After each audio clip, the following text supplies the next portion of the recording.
नमस्कार दोस्तों, एक बार फिर से आपका स्वागत है सी सेट प्रिपरेशन के इस यूट्यूब चैनल पर। यह study for civil services by Gyan sir द्वारा संचालित एक फ्री इनिशिएटिव है। इस चैनल के माध्यम से आप स्टेट पीसीएस एग्जाम के सी सेट की कंप्लीट तैयारी बिल्कुल फ्री कर सकते हैं। आज की इस क्लास में हम लोग 60 डेज मास्टर क्लास के डे 20 को देखेंगे। इसमें डाइस की पहली क्लास होने वाली है। आज की इस क्लास में हम लोग डाइस के बेसिक कॉन्सेप्ट को समझेंगे, है ना। यह क्लास आरओ और यूपी पीसीएस के अतिरिक्त MP PCS, BPSC, UK PSC, SSC, UP SI, UPP या कोई भी क्लास जहां पर रीजनिंग के डाइस के प्रश्न आते हैं के लिए महत्वपूर्ण होने वाली है। तो चलिए अब बढ़ते हैं अपने क्लास की ओर। देखिए, अगर आप टीम के पैड कोर्स से जुड़ना चाहते हैं तो यहाँ पे टीम का नंबर दिया गया, आप संपर्क करके पैड कोर्स से जुड़ने की प्रक्रिया जान सकते हैं। ये ज्ञान सर का व्हाट्सएप नंबर है, यहाँ पर आपको कॉल नहीं करना है, व्हाट्सएप के माध्यम से आप जानकारी प्राप्त कर सकते हैं। अब आते हैं अपने प्रश्नों की ओर, या फिर डाइस से क्या डेटा हमें जानना चाहिए। देखिए, सबसे पहले अगर बात करेंगे डाइस क्या है ना। अब आपको यही पता होना चाहिए कि डाइस क्या है। आपने लूडो खेला होगा, लूडो में आपने एक ऐसा स्ट्रक्चर देखा होगा, है ना, जिसपे क्या होता है कि 1 से लेकर 6 तक नंबर्स दिए रहते हैं। इस संरचना को हम लोग डाइस मान सकते हैं। ठीक, तो देखिए, मान क्या सकते हैं, यही डाइस है। ही देखिए, आपने लूडो में ये स्ट्रक्चर देखा है, इसको हम लोग डाइस कहते हैं। इसमें 1 दिया रहता है ना। 1 के अपोजिट फेस पर आपको 6 देखने के लिए मिलेगा। ठीक, इसके बाद क्या होगा, आपको 2 देखने के लिए मिलेगा, है ना। 2 के अपोजिट फेस पर आपको 5 देखने के लिए मिलेगा, ये होता है। इसके अतिरिक्त आपको 3 देखने के लिए मिलेगा, तो 3 के अपोजिट फेस पर आपको 4 देखने के लिए मिलेगा। आपने लूडो में लूडो के डाइस में ये चीजें जरूर देखी होगी, है ना। बचपन में लूडो खेलते समय ये चीटिंग भी होता था। अगर 6 लाना है तो, है ना, एक ऐसे डाल करके फिंगर से उसको प्रेस करके पलट दिया जाता था तो 6 आता था। देखिए, 1 के अपोजिट 6 मिलेगा, 2 के अपोजिट 5 मिलेगा और 3 के अपोजिट 4 मिलेगा। ये मिल भी सकता है और नहीं भी मिल सकता है, वो डाइस के ऊपर निर्भर करता है। तो देखिए, आपको ये पता चल गया डाइस क्या है। डाइस मतलब एक तरीके से आप ऐसे बोल सकते हैं कि एक तरीके का क्यूब होता है ना। डाइस एक तरीके का क्या होता है, क्यूब होता है। अब डाइस के संबंध में और कुछ चीजें हम लोगों को जानना चाहिए। देखिए, अगर डाइस की बात करेंगे तो सबसे पहले डाइस में कितने फलक होंगे। देखिए, डाइस की अगर बात करेंगे, मान लीजिए डाइस है, देखिए एक फलक ये दिख रहा है, ये दूसरा है, ये तीसरा है। ठीक, अब ये तीसरा दिख रहा है तो इसके इधर एक फलक इसके पीछे भी तो रहेगा, 4 हो जाएगा। एक यहाँ पर ऊपर है तो एक नीचे भी रहेगा 5, और एक यहाँ सामने तो एक पीछे भी रहेगा 6। तो डाइस में जो फेस होते हैं, फेस मतलब जो फलक होते हैं, फलक की संख्या जो डाइस में ये होती है 6। एक पासे में 6 फलक होते हैं, इसको याद रखिएगा। इसके बाद अगर इसमें कॉर्नर की बात करेंगे, डाइस में कितने कॉर्नर है ना। कॉर्नर मतलब कोना, है ना। डाइस में जो कॉर्नर है, कॉर्नर की संख्या होती है 8, है ना, ये भी याद रखना है। इसके अतिरिक्त अगर डाइस में एज की बात करेंगे, एज मतलब जैसे ये लाइन है ना, ये एक लाइन है, ये दूसरी लाइन है, ये तीसरी लाइन है, ये चौथी लाइन है, इसको एज कहेंगे। अगर एज की बात करेंगे तो डाइस में एज की संख्या होती है 12। तो देखिए, आपको ये चीज पता चल गया, डाइस में 6 फलक होते हैं, 8 कोना होते हैं और 12 एज होते हैं। ठीक, अब इसके बाद आगे बढ़ते हैं। देखिए, अगले स्लाइड पर यहाँ पर दिया टाइप ऑफ डाइस, है ना। डाइस कितने प्रकार के होते हैं, तो डाइस 2 तरीके के होते हैं।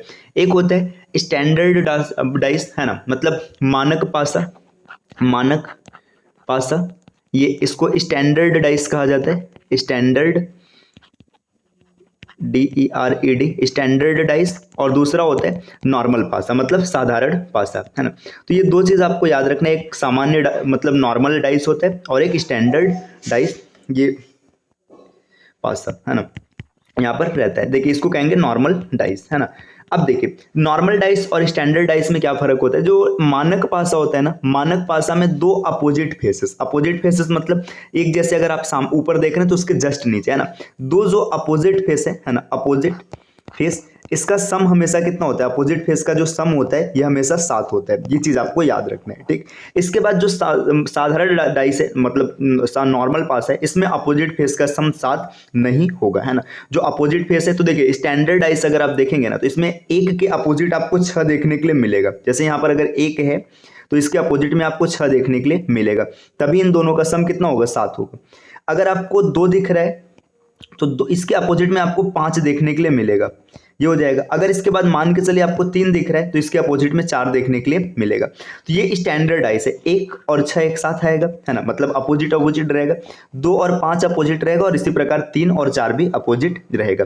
ये स्टैंडर्ड डाइस है और नॉर्मल डाइस में ऐसा नहीं होता है, मतलब ये अपोजिट फेसेस का योग 7 नहीं होता है। इतनी चीजें आपको समझ में आ चुकी है। अब देखिए, एक पॉइंट यहाँ पर याद रखिएगा, ये पॉइंट बहुत काम आएगा, है ना, बहुत क्वेश्चंस आपके बनेंगे एकदम साधारण तरीके से।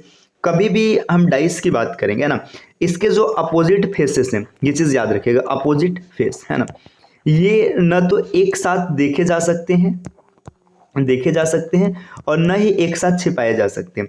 ये इसका मतलब क्या है, जैसे देखिए अगर आपने एक स्टैंडर्ड डाइस लिया है, मान लीजिए अगर मैं बोल दूं कि डाइस स्टैंडर्ड है ना, ये यहाँ पे पहले से गिवन है कि डाइस क्या है आपका स्टैंडर्ड है, ठीक। स्टैंडर्ड डाइस है, अब मैंने यहाँ पर 1 लिखा है, मैंने यहाँ पर 3 लिखा है और मैंने यहाँ पर 5 लिखा है। देखिए अब यहाँ पर 1 3 5 लिखा गया है ना, तो अब देखिए स्टैंडर्ड डाइस की स्थिति क्या होती है, 1 का अपोजिट 6 है, इसके बाद 2 का अपोजिट 5 है, इसके बाद 3 का अपोजिट 4 है। तो अब यहाँ पे क्या होगा ना कि जैसे देखिए 1 दिख रहा है ना, तो अब 6 कभी भी नहीं दिखेगा, है ना, क्योंकि 6 इसलिए नहीं दिखेगा क्योंकि आपने क्या लिखा है कि अपोजिट फेसेस न तो एक साथ देखे जा सकते और न ही एक साथ छिपाए जा सकते। अब इसमें ऐसा भी नहीं होगा कि जैसे मान के चलिए 6 नहीं दिख रहा है तो 1 को आप गायब कर दीजिए, मतलब ये जो जोड़ा है, जैसे देखिए यहाँ से इन तीनों में से देखिए ये तीनों दिखेंगे या तो ये तीनों दिखेंगे, है ना, या फिर इंटरचेंज भी हो सकता है, ऐसे ये दिखा ये दिखा ये दिखा।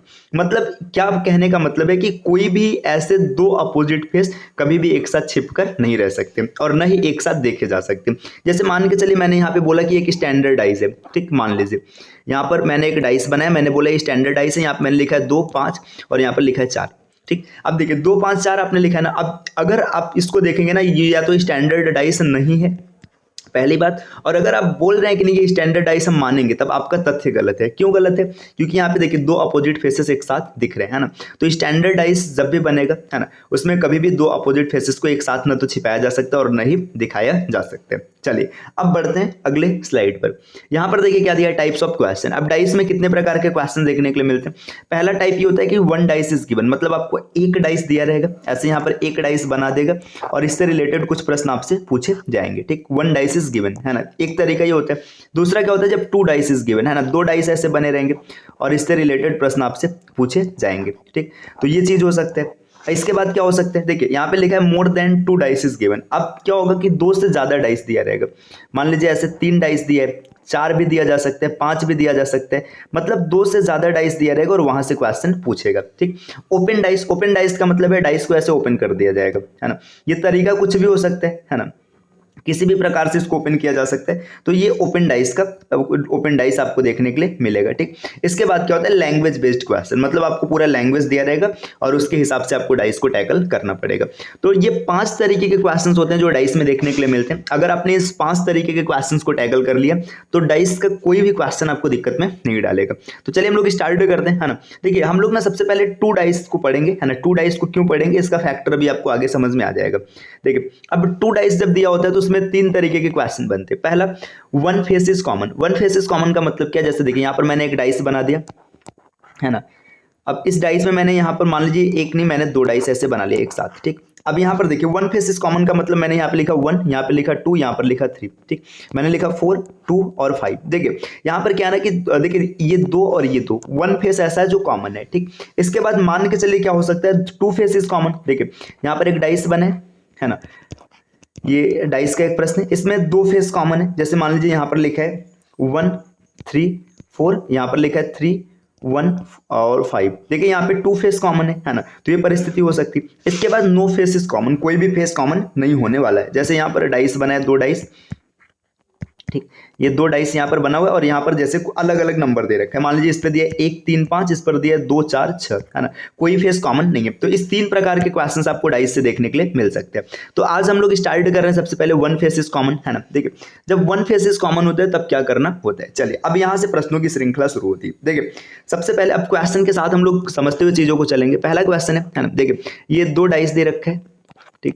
मान लीजिए यहाँ पर ये डाइस 1 और ये डाइस 2, है ना, 2 डाइस बना हुआ है। अब इसमें नंबर्स दिए गए, मान लीजिए यहाँ पर लिखा है 3 2 4, है ना, 1 3 और 5। अब यहाँ पे आपसे क्या क्वेश्चन पूछेगा, आपसे कुछ भी पूछ सकते हैं कि बताइए 3 के अपोजिट क्या होगा, है ना। पहला मतलब अपोजिट बताना है। आपसे पूछेगा 2 के अपोजिट क्या हो सकते हैं, 2 के अपोजिट क्या होगा, 5 के अपोजिट क्या होगा, कोई भी क्वेश्चन पूछा जा सकता है। तो जब कभी भी 1 फेस इज कॉमन है ना, तो आपको कॉमन फेस को पकड़ना है ना। इसमें करना क्या है, सबसे पहले आपको कॉमन फेस को पकड़ना है, जो भी फेस कॉमन रहेगा उसको आपको पकड़ना है ना। इसके बाद ना आप चीजों को चाहे क्लॉकवाइज रोटेट कर दीजिएगा, चाहे एंटी क्लॉकवाइज रोटेट कर दीजिएगा। क्लॉकवाइज और एंटी क्लॉकवाइज मतलब आपको चाहे तो दक्षिणावर्त घुमाना है, चाहे तो वामावर्त घुमाना है, ठीक। देखिए यहाँ पर कॉमन फेस कौन है, 3 है, हमने 3 को पकड़ लिया, है ना। हमने देखो ये 3 रहा, ये 3 रहा, हमने 3 को यहाँ पर लिखा, ठीक, अब 3 को देखिए, यहाँ पर मैंने इसको क्लॉकवाइज रोटेट किया, ऐसे देखिए क्लॉकवाइज रोटेट करेंगे तो पहले 2 आएगा फिर 4 आएगा। अब यहाँ पर लिखेंगे 2, यहाँ पर लिखेंगे 4, इसको भी रोटेट करते हैं 5 और 1, तो आप लिखेंगे 5 और यहाँ पर लिखेंगे 1। अब देखिए इसके बाद ना जो चीज़ें आपको एक साथ दिख रही हैं अपोजिट, जैसे 1 के अपोजिट कौन होगा, 4 होगा, 2 के अपोजिट कौन होगा, 5 होगा। अब एक डाइस है तो एक डाइस में 1 से 6 तक नंबर दिया रहेगा, तो जो 3 है मतलब जो यहाँ पे बच गया, 3 के अपोजिट कौन हो जाएगा, 6 हो जाएगा, तो 3 के अपोजिट 6 हो जाएगा, 2 के अपोजिट कौन होगा, 5 हो जाएगा, और 1 के अपोजिट कौन 5 के अपोजिट कौन हो जाएगा, 2 हो जाएगा, है ना। तो अगर आपसे कोई पूछ ले कि बताओ ये स्टैंडर्डाइज है कि नहीं है, तो ये स्टैंडर्डाइज नहीं है। क्यों नहीं? क्योंकि देखिए 3 और 6 का सम 9 हो जाएगा, ऐसे भी डायरेक्ट दिख रहा है कि यहाँ पे इसका सम 7 हो रहा है, जबकि स्टैंडर्डाइज का सम 7 मतलब ऐसे सामने का सम 7 नहीं होना चाहिए ना, पीछे मतलब जो अपोजिट फेसेस है उनका योग 7 होना चाहिए। चलिए आते हैं अगले स्लाइड पर। नेक्स्ट देखिए यहाँ पर एक और क्वेश्चन आपके सामने यहाँ पे डाइस का बना हुआ है। मान लीजिए ये एक डाइस दिया है, ठीक, और ये दूसरा डाइस बना है, यहाँ पर लिखा है ABC, यहाँ पर लिखा है CDF। अब आपसे क्वेश्चन पूछेगा, देखिए अब जब कभी भी ऐसा डेटा दिया रहता है A से F तक, तो उसमें आपको E मान के चलना है। अब आपसे पूछेगा बताइए E के अपोजिट क्या होगा, है ना, C के अपोजिट क्या होगा, B के अपोजिट क्या होगा। आपको कुछ नहीं करना है, कॉमन फेस को पकड़ लीजिएगा। कॉमन फेस कौन है, देखिए यहाँ पर C है, यहाँ पर भी C है, आपने C को पकड़ लिया, ठीक है। अब इसको क्लॉकवाइज या एंटी क्लॉकवाइज जैसे भी रोटेट करना है, दोनों को सेम स्थिति में आप रोटेट करेंगे। मैंने क्लॉकवाइज रोटेट किया तो आपको मिला A और B, इसको रोटेट किया गया तो आपको मिला F और D। देखिए यहाँ पे आपको पता चल गया कौन किसके अपोजिट है, B के अपोजिट D है, A के अपोजिट F है, अब E बच रहा है तो C के अपोजिट E हो जाएगा, तो E के अपोजिट C हो गया, C के अपोजिट E हो गया, और B के अपोजिट कौन है, B के अपोजिट D है। तो आपको आराम से मिल जाएगा, कोई समस्या नहीं आने वाली। इसके अतिरिक्त ना कई बार सिंबल्स का भी प्रयोग किया जाता है। अब देखिए ये जब सिंबल्स का प्रयोग किया जाएगा तो पूरी तरीके से ऑप्शन डिपेंडेंट होगा, है ना। ऑप्शन डिपेंडेंट का मतलब जैसे मान के चलिए हमने यहाँ पे एक डाइस ड्रॉ किया है ना, ये डाइस यहाँ पर ड्रॉ किया गया। अब इसमें फेस पर मान लीजिए कुछ डेटा दिया, जैसे मान लीजिए यहाँ पर एट द रेट दिया है, यहाँ पर डॉलर दिया है, यहाँ पर स्टार दिया है, यहाँ पर स्टार दिया है, यहाँ पर हैश दिया है, यहाँ पर कॉपीराइट दिया है, ठीक। ये रुकिए या मैं ऐसे सर्कल बना लेता हूँ एक छोटा, ये क्या हो रहा है, रुकेगा 1 मिनट,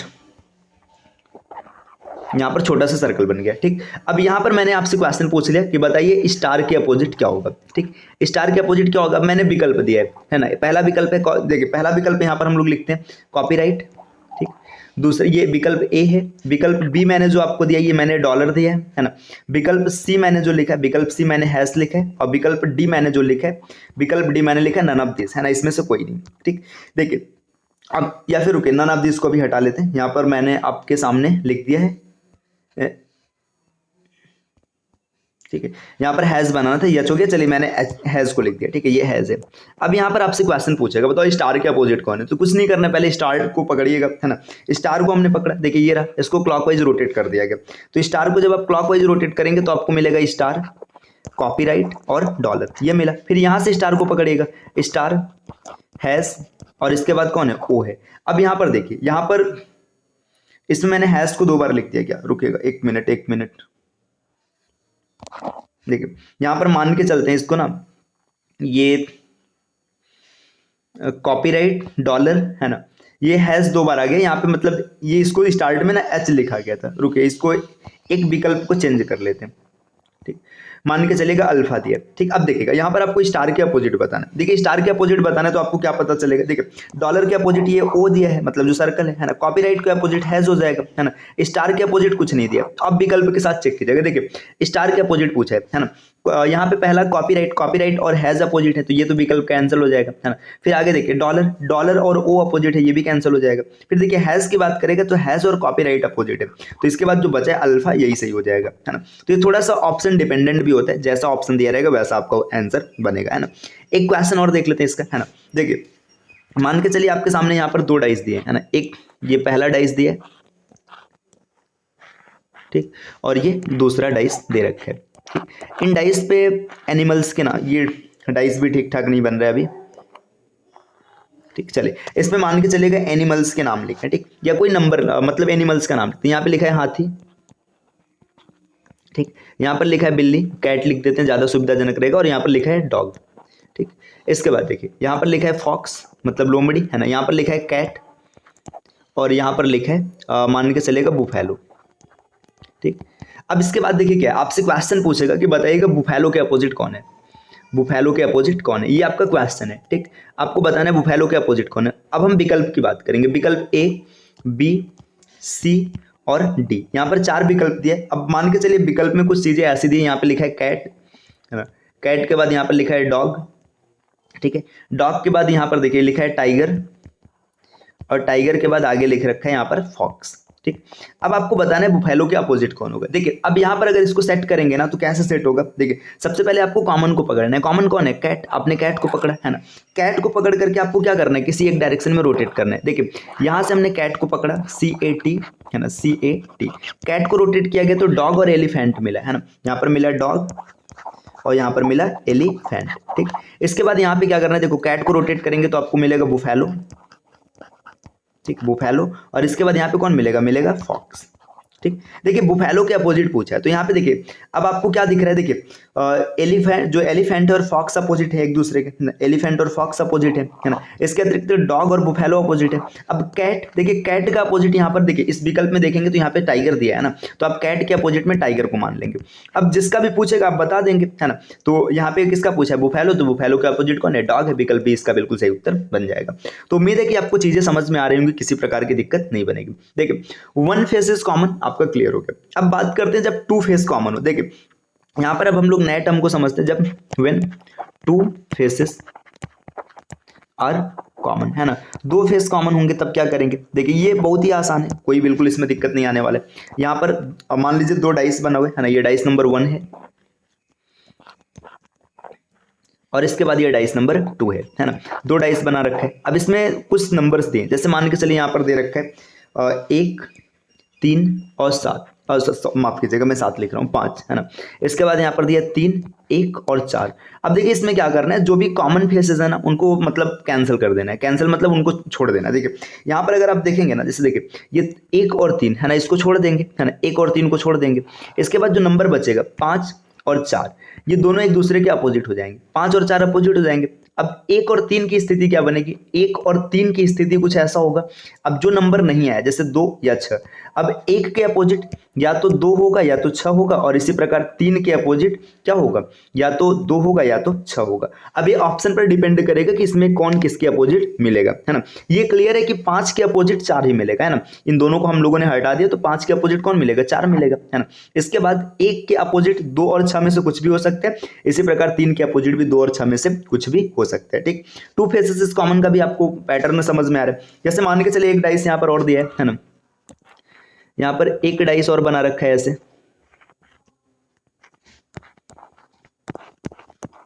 अब इसमें देखिए मान लीजिए चीजें दे रखी हैं, यहाँ पर लिखा है ABC, यहाँ पर दिया है CB और EF, है ना। अब आपसे पूछ लिया कि बताइए मतलब इसमें किसी के अपोजिट की बात करेगा। देखिए आपको क्या करना है, AB को यहाँ से देख लेना, देखिए AB ये एक साथ है, ये A माफ कीजिएगा ए बी नहीं, यहाँ पर बी और सी है ना, बी सी एक साथ है, यहाँ पर बी सी एक साथ है, तो बी सी को छोड़ दीजिएगा, ए के अपोजिट कौन मिलेगा, ए के अपोजिट एफ मिलेगा। अब देखिए बी और सी दोनों दिख रहे हैं ना, इसके अपोजिट क्या होगा, या तो डी रहेगा या तो ई रहेगा। अब डी ई कैसे पता चला, क्योंकि ए से एफ तक की डाइस है तो उसमें यही आएगा। तो देखिए आप ए के अपोजिट बी के अपोजिट लिखेंगे, या तो डी रहेगा या तो ई रहेगा, इसी प्रकार सी के अपोजिट भी या तो डी रहेगा या तो ई रहेगा। ये विकल्प पर निर्भर करेगा कि कौन सा विकल्प सही बनेगा। ये जब हम लोग क्वेश्चन सॉल्व करेंगे पेपर में आए हुए तब आसानी से इसको हल करेंगे। ठीक, अब इसके बाद हम लोग आगे बढ़ते, देखिए जब यहाँ पर अगला पैटर्न ये है, नो फेस इज कॉमन, है ना, कोई भी फेस कॉमन नहीं है, नो फेस इज कॉमन, है ना। जब कोई फेस कॉमन नहीं होगा तब की स्थिति में क्या किया जाएगा, देखिए तब का पैटर्न क्या होने वाला है। जैसे मान लीजिए यहाँ पर एक क्वेश्चन बना है, ये पहला डाइस है और इसी तरीके से ये दूसरा डाइस है। देखिए यहाँ पर नंबर्स दे रखे हैं 1 2 3 4 5 6। अब कोई फेस कॉमन नहीं है तो इसमें कुछ नहीं क्लियर है, 1 2 3, इसमें से किसी के अपोजिट कुछ भी हो सकता है, 4 5 6। जैसे देखिए 1 के अपोजिट 4 भी हो सकता है, 5 भी हो सकता है, 6 भी हो सकता है। इसी तरीके से 2 के अपोजिट 4 5 या 6 में से कोई हो सकता है, और 3 के अपोजिट भी 4 5 या 6 में से कोई भी हो सकता है। ठीक, तो ये किस प्रकार से बनेगा, ये डिपेंड करेगा दिए गए विकल्पों पर। ठीक, तो उम्मीद है कि आपको ये क्लास समझ में आया होगा। जब कभी भी 2 डाइस दिया रहता है तो उसका पैटर्न क्या होता है। अभी हम लोग कॉन्सेप्ट सीख रहे हैं, इसके बाद हम लोग क्वेश्चन को प्रैक्टिस करेंगे, है ना। तो वीडियो अगर आपको पसंद आया तो वीडियो को लाइक कर दीजिएगा, साथ में अपने फ्रेंड्स के साथ शेयर शेयर कीजिएगा। चैनल पर पहली बार विजिट किया तो चैनल को सब्सक्राइब कर लीजिएगा। मिलते हैं आपसे नेक्स्ट वीडियो में कुछ नई इन्फॉर्मेशन के साथ, तब तक के लिए take care, bye bye and thank you.